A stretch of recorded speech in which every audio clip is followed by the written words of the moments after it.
Hi guys, my name is Andrew Muresan. I'm a senior here at Dublin Jerome. I'm not gonna lie, I'm a little nervous about this, but I got some really exciting stuff I want to share with you guys. And I'm gonna open us up with a story here. So it was really awesome. A few months ago, I think it was around November, over Thanksgiving break, I got the opportunity to go with the Dublin Jerome marching band to Disney, and we got to spend like 4 or 5 days at the park, and it was awesome. Like, they started doing Star Wars stuff at the park, so like they have the stormtroopers march down and stuff. Like, oh, it was so cool. But the point, back to the story. So the last day we were at Animal Kingdom, and it was around 8 o'clock. We had to get on the buses and drive back to Dublin in an hour. So we're sitting around having dinner, eating these really cheap chili cheese fries, because after a week of spending money on Disney meals, we probably had enough to go around for like one plate of chili cheese fries. But so we're sitting around, and most of us were looking around, and like, we didn't want the trip to end this way. Like, we'd already got on the cool rides like Kilimanjaro Falls and the dinosaur ride, and even this ride called Mount Everest, which is like this sweet roller coaster that goes through like the Himalayas, and this Yeti tries to kill you and stuff. It's awesome. But we'd already gone on all those rides. But I think it might have been Justin who suggested, hey, why don't we try to go on Mount Everest again, Why don't we try to get in the Fast Pass line? And like, we didn't have any Fast Passes, and the lines were too long to get in line. So we were thinking around, like, looking, I don't know, we're looking at our watches, we had to be buses in an hour, we were kind of like, it might not even be physically possible to go on the ride again, But we're like, all right, we'll try to guilt the Fast Pass guy, let's take the risk, what's the worst if we lose? So we start dead sprinting across the park. We got the stupid little Mickey Mouse hats on, and I got a stomach full of chili cheese fries, like the equivalent of intestinal warfare. And we get there, and there's the Fast Pass guy, and it's the end of his shift. He's not the happiest camper. And we come up to him, we're like, hey, guy, we're about to leave. We have to drive all night, and we just want to go on this ride one more time. Like, could you please let us to the Fast Pass lane? And he's like, he really did not want to let us go at first. He's like, oh, yeah. Guys, you could go on the regular line. Like, it's faster than it looks, you should have enough time.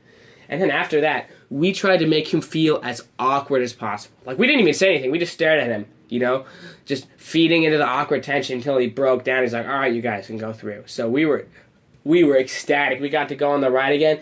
And I don't even know what it was, but it was probably 3 or 4 times better than it was the first time. And guys, I tell you this story because if we hadn't taken that risk on something that might not have seemed logical, we would have been left without this awesome, memorable experience that was probably the highlight of my trip. And there's a similar story that I've been seeing in the account of Jesus' life in the gospel. And, guys, we've been talking about Jesus a lot this semester. And the Bible describes Jesus as God in the flesh come down to walk among us. And the gospel are these accounts of his buddies who followed him around. These are stories from his life, these miracles he did, and these awesome things that he did.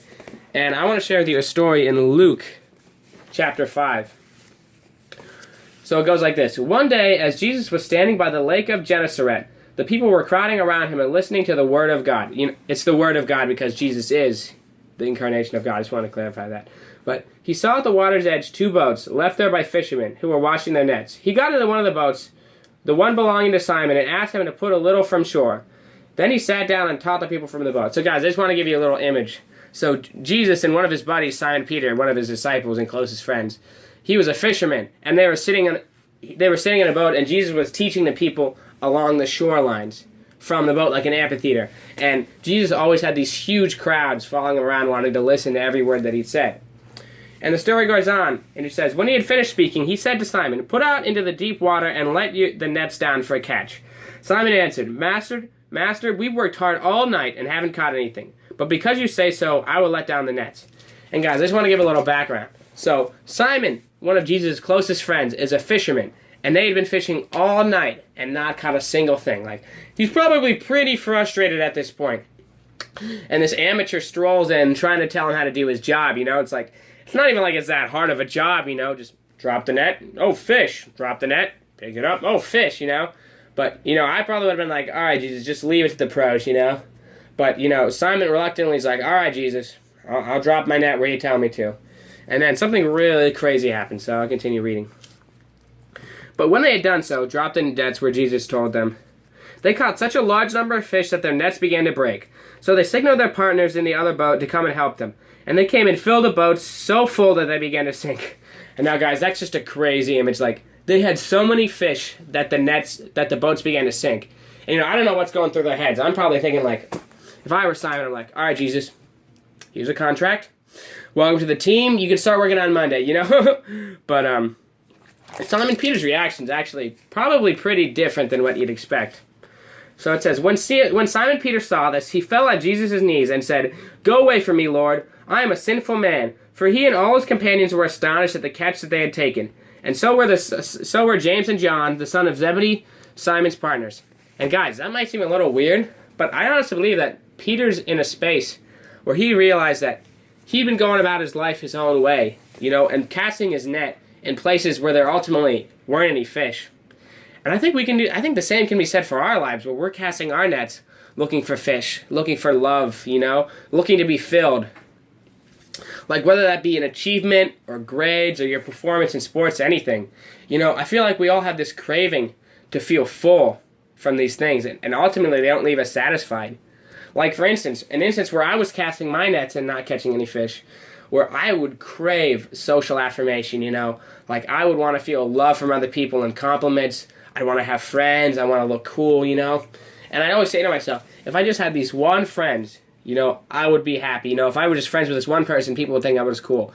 And I'd ultimately kept putting my cravings in these things, and ultimately when I got them, they'd be great at first, but it would pretty quickly fade away. And guys, this is the exciting part. I want to share with you good news about Jesus, that he came so that we don't have to live that way anymore, that we can find full life in him. So then Jesus said to Simon, after he'd said that he was a sinful man, "Don't be afraid. From now on, you will fish for people." So they pulled up their boats on shore, left everything, and followed him.